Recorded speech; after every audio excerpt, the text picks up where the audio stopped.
Hey everybody, and welcome back. Sorry for the short delay, but we are here with an interview with one and only Arteezy. What is up, man? How you doing? First off, congratulations. Huge 2-0 for you guys right now in the group. So how are you guys feeling now after that win?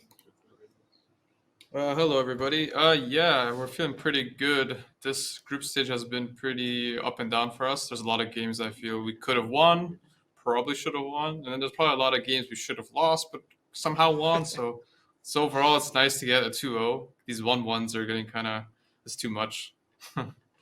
Yeah, that's been the state of Group A, it seems like. So yeah, big 2-0 for you guys. Okay, I got a question. I'm not sure if you guys have talked too much about this because it's kind of the elephant in the room. You guys are running with a stand-in, right? You guys have Mikey. How has this like changed like the team dynamic, in this tournament for you guys not having Abed? Oh, it's changed a lot of things. We're still obviously figuring it out. Like, there's a lot of kind of differences like of hero pool and like preferences in certain matchups and like different situations. Like, it's just very different than what we're used to. So we're learning every game we play how to accommodate him, make him feel as comfortable as possible, because we understand he's stepping into like pretty stressful situation. Like, it must be hella stressful for the guy. So we're trying to make it as easy as we can for him to focus on his game and play. That's super All nice. right. Yeah, that makes a lot of sense. I am curious about one thing. You're a very veteran player, Artur. You've been to a lot of these sorts of international lands. What is there anything different about this land you feel after such a long break outside of the majors? Is there something different about this land for you? Um, I feel some people are playing better because it's online or something. Like, I feel like I can feel like some people are playing better than they usually do. Uh, so it's definitely like, I mean, if I was home right now in Toronto playing this tournament, I wouldn't. I would just be chilling with my feet up half the time. I mean, that's kind of how I am right now. It's like it's pretty chill. I'm doing a lot of stupid shit in the games. I'm throwing a little bit, but it's okay. It doesn't feel like a huge tournament, although it is.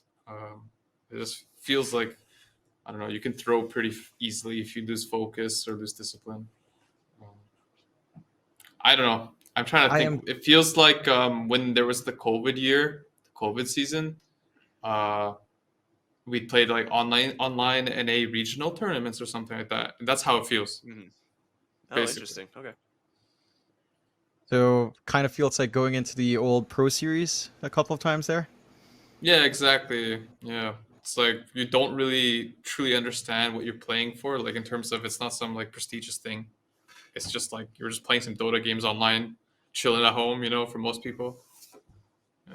Yeah. All right. Well, considering that vibe, like before coming into the tournament, was there any particular region that you yourself was kind of looking forward to playing against? Like, was there any team or region that you kind of wanted to try and clash with?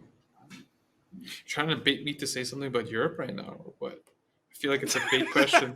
No, I'm not. No, no, No, no, no, I'm, no. I'm Feel I'm it's just a asking bait a question. question. I mean, I look. I don't bait people. I drag them in. I dragged Quinn into saying that stuff. All right, Artur, I'm not baiting you. You're No, free I to mean, say I what you don't want. really care Anything too much safe. about the regional, like Europe or NA, or the thing that I actually am sad about like the regional Dota is I feel it sucks that China isn't as strong as they usually are. Like, Yeah. I feel that's what's making these like Europe the best and all this thing, all this like, loud shit. It's because it's like, I mean, Europe is the best region to play Dota, like to practice every day.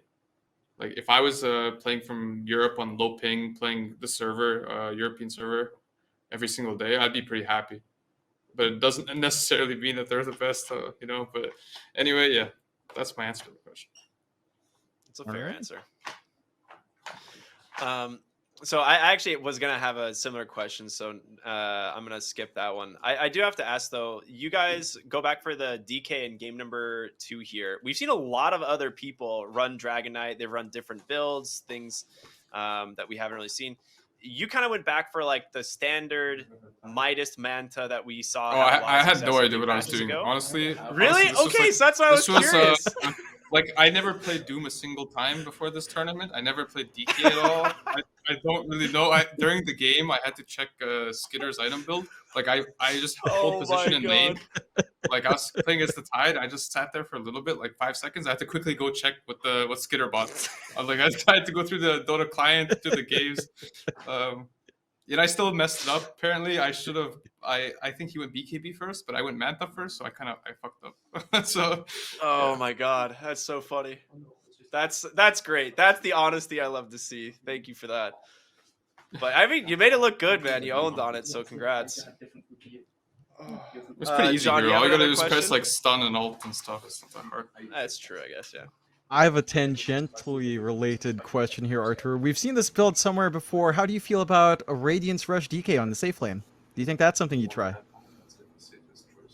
I did it in an NA game. I think I did it in the BTS series. That's the last time I played DK, and I also didn't play it before that. And I thought that people went Radiance versus Naga, so I did it. After I did it, I'm like, I don't know, this feels pretty dog shit. Like that's my internal thought. I'm like, this is pretty bad. Like, so I thought you don't really need Radiance, since naturally in your kit, it's like you have anti-illusion capabilities. So you want to be able to scale through that way. I'm sure it wouldn't feel that bad, but I think that gold is used better somewhere else for your further item progression. Like some Manta Ags would feel good. You go third item Octarine, like that item progression is really good. Right, that clears up a big question I had in my mind after what I saw last time. Thank you. Yep, that answers all that questions. Yeah, honestly, it's super cool to chat with you, and I'm really excited for you guys. You guys got this 2-0, puts you like very convincingly at the top of your group right now. You guys have one more match, and if I do not Hellraisers, Hellraisers, who coming into this, people were like really excited to see them. They're struggling right now. How do you guys feel going into that final series? Yeah, I mean, I also had the same impression. I thought they were going to do pretty well at this tournament. I assume everybody did, and I think a lot of people watched their gameplay and took a few, I guess, strats or like watched their gameplay and learned from them. So I think that's naturally what happens with these teams. They get kind of, to a certain extent, like figured out, or like they get studied is probably a better word. Like people understand their patterns, and like there's a novelty effect that when you're a new team or you're an underdog, people don't really study they don't know your patterns. They don't know what you like to do every game. So I think they're definitely affected by that. I think they're obviously still a good team. It's just that they now have to react to people figuring out like how they like to do things. And then that's where like the evolution of teams, that's how it usually goes. Yeah. I mean, it makes sense. Yeah. They looked really strong, and then I guess maybe I didn't answer your question either. I guess we're just gonna like treat them as I don't know. No, I mean that was more insightful. Try our best, I guess. Yeah, no, that was a better answer. I liked what you said anyway, so that's good. So thank you. Because I didn't understand what happened there. I couldn't figure out why they were struggling so much. So that does make a lot more sense. So thank you for that. Awesome. John, you got anything else? You guys got a game to cast, right? Like we gotta. Yeah, I think I'm sure good. You got stuff you gotta take care of today. It sounded like you guys were trying to order hungry. food or something before here, so that's all good. Artur, anything else you'd like to say before we let you go? No, I got nothing right now. I feel just that food in my head. Sorry. Yeah, no worries, man. Enjoy your food. Thank you so much for joining us. We appreciate it. Congratulations again on your 2-0. And maybe we'll be talking to you later. Take care, man. All right, cool. Thank you. Bye-bye.